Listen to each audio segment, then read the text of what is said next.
Hello, ladies and gentlemen. My name is Travis now, and welcome to a Geekverse review. Yes, it's just a solo review. You might be wondering, why am I reviewing A Simple Favor? Well, we did say at the beginning of this year that we are going to try and do some more reviews, but sometimes there's movies that, like Taylor, he's done a lot of solo reviews that maybe we're not interested in, so we don't get to join for the review or timing. Same thing this, especially Oscar season's coming up. That's when, especially myself, I do a lot more solo reviews because Star is Born's coming out first, man. So you're gonna see a lot more of these. I have Cinemia now, so I see usually about 4 movies a month. So our goal is to try and get more reviews out there because we love talking movies. So a few things to plug before we get away. So like I said, this is a different type of movie. If you're our fan base, I know is very geek, Marvel, Star Wars related. So it is a murder mystery thriller dark comedy with Anna Kendrick and Blake Lively. So if you have no idea what the movie is, that's what it is, and you can tune out now if you have no interest in hearing about that. A few plugs. Spider-Man review, check that out for the PS4. Predators review, check that out. That's a wild one. We got a good newscast coming this week. Lots of stuff to talk about. DC retrospective. The Geekverse Gauntlet is back. Head to our YouTube channel. Hello, ladies and gentlemen. My name is Travis now. Welcome to a Geekverse review. Yes, I'm going to be reviewing A Simple Favor because, like we said at the beginning of the year, we want to start doing more reviews, and that's a lot of times when we did solo movies, for the most part. God. Hello, ladies and gentlemen, and welcome to Geekverse Podcast Reviews. It's not an official name I just made up. I'm Travis Snail. Today I'm going to be reviewing A Simple Flavor. A Simple Flavor? That could be the sequel. A Simple Favor. This is obviously not a movie that's big towards our audience, but like we said at the beginning of the year, we want to start reviewing more movies out there. Taylor does a lot of solo review movies. I do as well. So we want to try and get out there, especially Oscar season's coming up. You're going to see a lot more film reviews pop up. So if a dark comedy murder mystery starring Anna Kendrick and Blake Lively interests you, if that's your thing, keep watching. If not, you can tune out. A few plugs got away. Spider-Man PS4 review that came out. The Predators review that came out. DC retrospective, Batman '89. Our Geekverse Gauntlet League is back. It's our gaming league. We have big announcements coming this week about that, but it's our kind of esports league. It's tons of fun. Go check it out. There's only 3 videos left the entire season, and it's back. So you're going to want to check it out. But most importantly, we're going to start promoting it now because we're starting to make plans and everything like that. You're going to hear an official announcement sometime next week with all the details and everything like that. But our charity stream is coming up, Extra Life, November 3rd, 9 a.m. PST. Our goal this year is $1,000. Last year we did 500 and we got to 550. So we would like you for the next coming months to either, I'm going to throw a link down below in the details, in the description. If you want, you can donate now. If not, hold till November 3rd. We're trying to get to $1,000 for BC Children's Hospital. It's a good cause. If you do that, 3 of us are going to be shaving our head. Myself, Tyler Briggs, and Taylor Field. $1,000, 3 shaved heads. We're doing it for charity. We had tons of fun last year. We have a tournament, and we got a lot of special stuff. If you're a fan of Geekverse, you're going to want to tune in. So tune in the news. There's going to be lots of details, but please have that in your mind. November 3rd, we're trying to raise $1,000 for the BC Children's Hospital, and it would be a great help for whether you could spread the money, but spread the word as well. So let's get into the movie review. So I guess this is a spoilers review, but I'm just going to leave... It's more a review, and I'm going to talk about the spoilers at the end. So you got a chance, if you've not seen this movie, you can watch it or listen to it. So I had seen a trailer for this movie, and that's the reason why I was going to see it. Not because the reverse of, hey, this movie looks really good. To me, it looked awful, and it looked kind of so bad, it's so good. And when my girlfriend and I, we just saw that, and she was talking about that. I'm like, I saw that trailer too. I'm like, oh, I'll go see that with you. And I have Cinemia now, so that allows you to see 4 movies a month for like the price of 1. So I'm always down. I'm always down to see more movies. Like I said, we're trying to review more, and we've got tons of reviews coming up. So I'm like, sure, I'll do that. Throw it on the channel, so all I'd seen was a trailer. Didn't know much about it. I'm a big Anna Kendrick fan. Not really a big Blake Lively fan. And then there was Paul Feig. Have not seen Spy, so I'll preference that. But I love Bridesmaids and really enjoyable. Watched it many times. Did not like The Heat. Heat was a movie that everyone said go watch, you're gonna love it. Did not love it. And Ghostbusters, definitely more on the lower end. I don't think it was the worst movie of the year, like many people say, or the worst movie of all time. It was just not a good movie. I had a couple laughs here and there, but I think it kind of overblown. Spy, I've not seen it, and I've heard good things about Spy and the cast, so I want to. So I would think I would like that movie. I would hope. So I consider myself to 50-50, but if not, a 1 out of 3 as far as the movies I like of his. And the trailer looked bad. So sitting down in the theater, the movie starts. It's a big, pleasant surprise, and I really, really enjoyed it. Surprising, and the biggest thing I gotta shout out is Blake Lively, because I have seen a few episodes of Gossip Girl. I've seen her in Green Lantern. She was good in The Town, but I had not seen... There's roles like that where The Town where she's in a role where it's so small that she's good but doesn't leave an impression on me. Or I've just seen stuff where it's like, I didn't see The Shallows. Like, I've just seen stuff where she was alright to, like I said, like Green Lantern, where it's like, oof, you're in a bad situation here, and I can't tell if you're a good actress or not. So she knocks it out of the park, and I'll talk about her in a bit later, talk about her more in a bit later. But the thing is, it pretty much is Gone Girl, the dark comedy version. That's what I would pitch it to you if you weren't sure if you wanted to watch this movie. If you like thrillers, there's a good thriller aspect to it. There's some fun murder mystery kind of ideas. Like, not even murder, it's kind of a murder mystery, but I'm just saying, using those as a term as like a kind of a genre defining thing. But it is kind of a whodunit, what's going on situation. So it's fun. It strings a good kind of web of lies and web of fake truths and everything like that, making you think about things. It does pretty well between drama and comedy, but the thing is, it's very lighthearted. There are some quite dramatic moments that caught me off guard, and sometimes they're so dramatic, it's so high, and then sometimes the comedy is also really high. The dramatic parts I thought were fine, just took me for a loop, because sometimes, or majority of the time in this movie is comedic and lighthearted, and there's some like kind of like scary thriller moments, but some moments that were dramatic were a little too, I don't know, they were maybe a little too high, but I thought it balanced nicely. The thing that did hurt was some of the comedy was way too high. So let's get into a simple favor. So this movie I saw because the trailer looked awful. That's honestly the reason I saw it. I have Cinemia, which I pay, one movie, you get 4, whatever the whole deal is. Check it out. It's very nice to have, especially as a movie reviewer. Paul Feig, I'm a 1 out of 3 with him. I've not seen Spy. I've heard great things about Spy. I hope I would love Spy because of the cast, but really enjoyed Bridesmaid. Had a great time with that. The Heat, I did not like at all. People said, oh, you'd like it, you'd really... No, just wasn't for me. And then Ghostbusters was very meh. I don't think it's the worst movie ever made or worst movie in the world. I think that got overblown. I laughed a few times, but it was not for me. So I was a 1 for 3. Trailer didn't look good. I'm a fan of Anna Kendrick. I don't have much background as far as a big fan of being with Blake Lively. I've seen her in a few things, and the things I've seen her in, she was alright to just forgettable, and I'll get into that later. So going in is just, okay, I'm kind of hoping for a so bad it's so good, and luckily got like a so good it's good, like it was a pleasant surprise. It is, the best way to describe it is a Gone Girl, but a version of that movie done in a dark comedy. I think it does the comedy and the darkness pretty well, or the drama pretty well. I think it would swing a bit more towards the comedy, and not even that there's like, it's always joke. It just feels, for most of it, it's lighthearted, even some dramatic moments. There are some very heavy dramatic moments, and not any of them go too over the top. I think sometimes for me it just felt like that because we're so in a comedic value sometimes, and something really dark happens, it's strange. So it flew for the most, or it was fluid for the most part.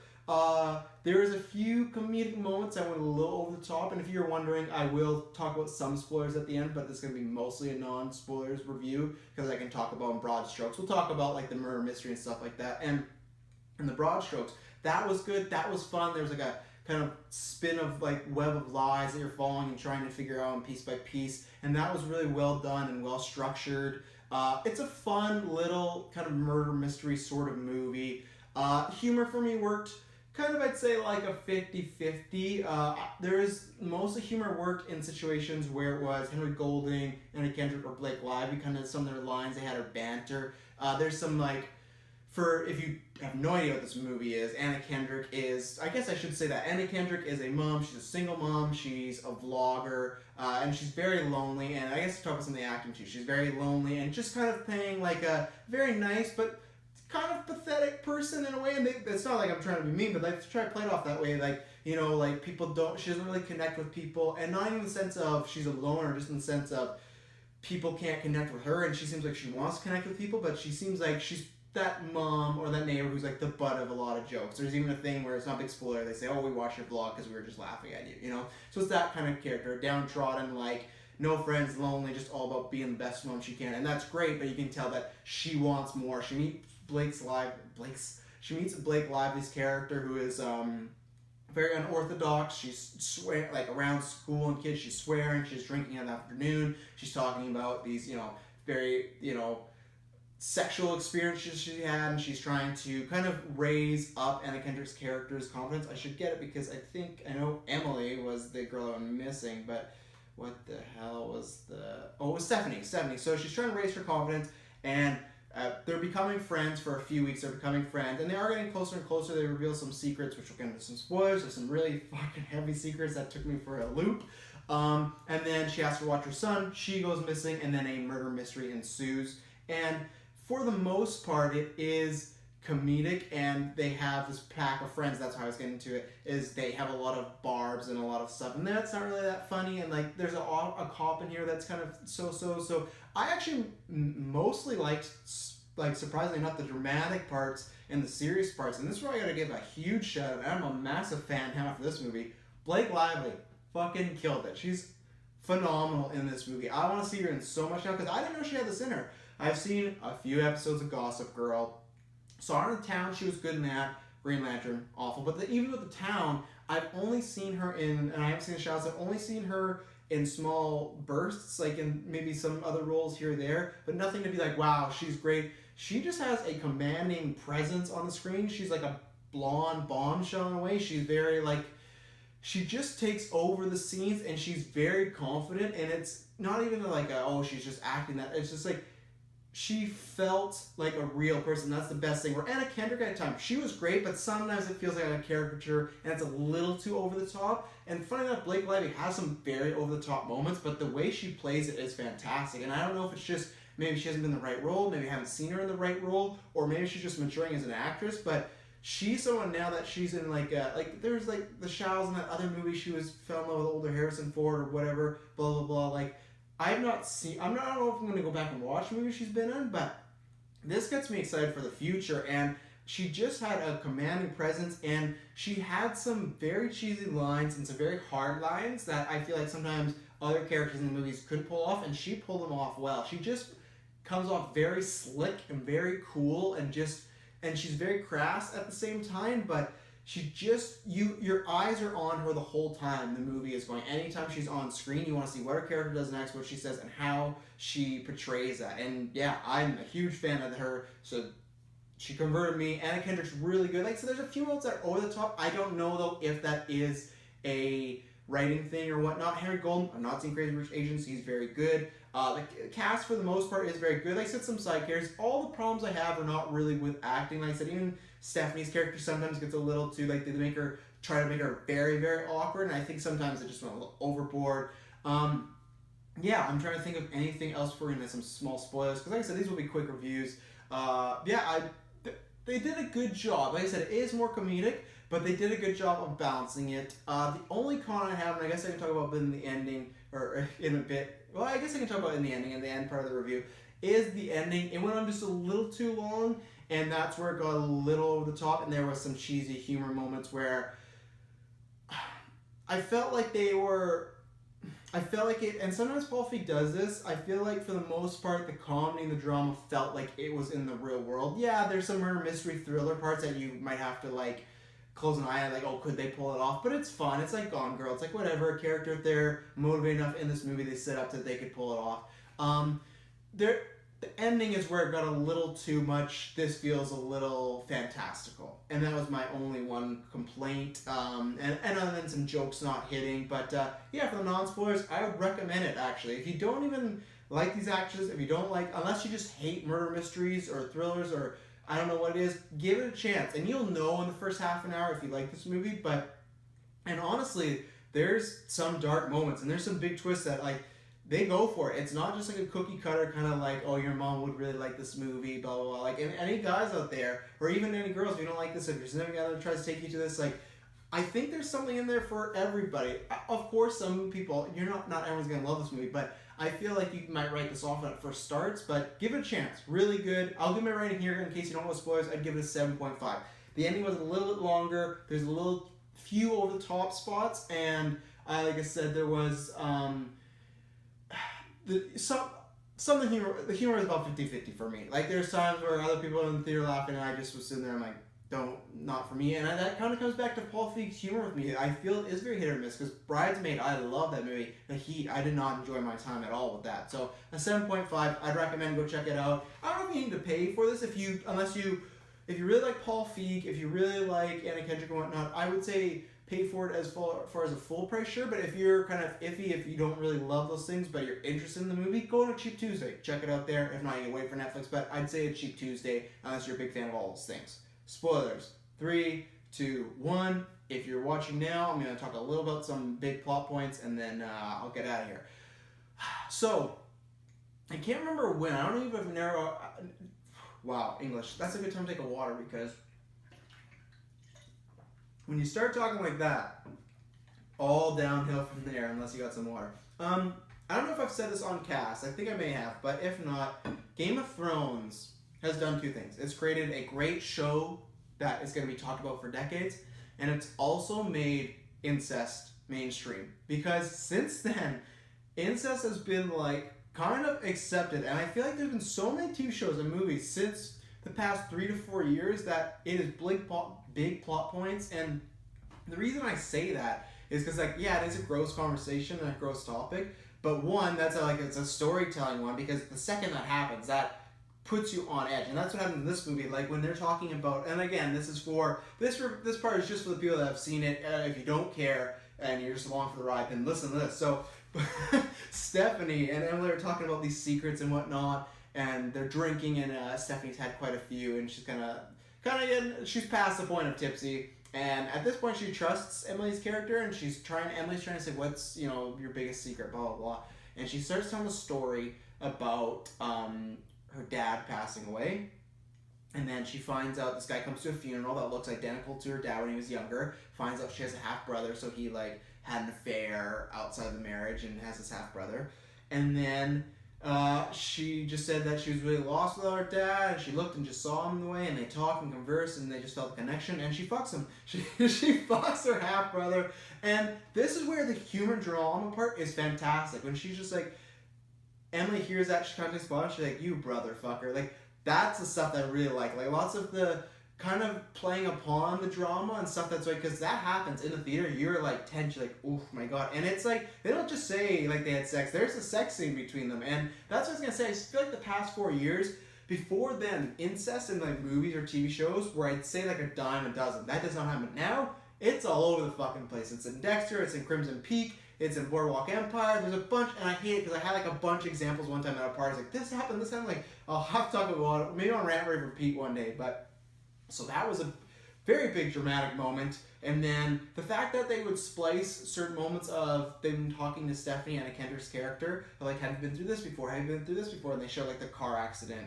That's how she loses her brother and her husband, who they were kind of having a fight, and it's assumed that they were having a fight in the car because he found out about them sleeping together. And they crashed it, and then they one time shoot to the police showing up on her doorstep. They shoot to these dramatic moments that Stephanie's like having a flashback to. Those were really nice touches because it made you wonder. They didn't reveal all that stuff, the meaning of those scenes, till later on. So you thought, did she maybe kill Emily? Does she have a hand in it? So that was really nicely done, almost like a red herring sort of deal. When Emily kills her sister, super, super dark moment. The twin thing wasn't the most unoriginal thing, and it had crossed my mind of just when they had said certain things, like, she never acts like that. And just because, hey, twins, triplets, one of the easiest ways to write out of yourself out of a situation, give a twist. But not even that she killed her, it was just the drowning scene was really dark, and she pulled it up with the ring on her, kissed her. This movie fucking went for it, and that's what I really respect about it. It held no punches. That's why it literally is. I wouldn't even say Gone Girl dark comedy if it didn't go to those things. It's very much like in Gone Girl, there's a certain sex scene that gets very, very heavy. I'm not going to spoil it. That's what this felt like, and then the comedic barbs in there. And then for spoilers, the only thing that I felt was a bit over the top was the ending. They were just kind of, it was going on for way too long. When she got hit by that car at the end, that felt just like Scary Movie with Anna Faris when she gets hit. And then when they're kind of talking to her, like, oh, you okay? Like, that felt, it leaned too much in the comedy. I felt they had a nice balance throughout the whole movie, and the ending got too comedic. Even with the fake out of Blake Lively, it just went on too long, and there was like over explaining everything. And I think you could have took out a lot of it. There's this moment where they try and make it seem like, you know, Anna Kendrick is with Emily, and then she's like gonna kill Henry Golden's character, the husband, and everything like that. It just went on for way too long. I don't think we needed it. I think they could have found a different way, because it just that scene just felt like forever. So that's what I think about Simple Favor. I don't have anything else to shout out. Yeah, like I said, if you're still listening, I hope you enjoyed the movie. Check out all our other stuff on the channel. Please rate, review, subscribe. Just go to our Facebook, go to Twitter, go to geekverspodcast.com. You got our podcast links there. You got our YouTube channel. You got everything. And like I said, the 24-hour stream is coming up in November. It's going to be tons of fun. Please stay up for it. Spread it. Everything like that. Just think, all we need is 20 people to donate $50, and I'm losing my hair. I honestly do not want to lose my hair. Last year I said I would do it. I've been growing out long because I watched The Dark Knight, and I was like, man, I really love Christian Bale's hair. I'm going to get to that. It's not there yet. And the thing is, it's going to be there when we get to that stream. And I will shave it. I'm a man of my word, so make me be a man of my word. Make me shave my head, because I don't want to, but I will do it. I will do it for a good cause, and I hope that you'll help us out with that. Thank you very much for tuning this review. I promise you it will. I promise you next time I hear from you, oh, it'll not be boring. I need some more water. Can't even speak.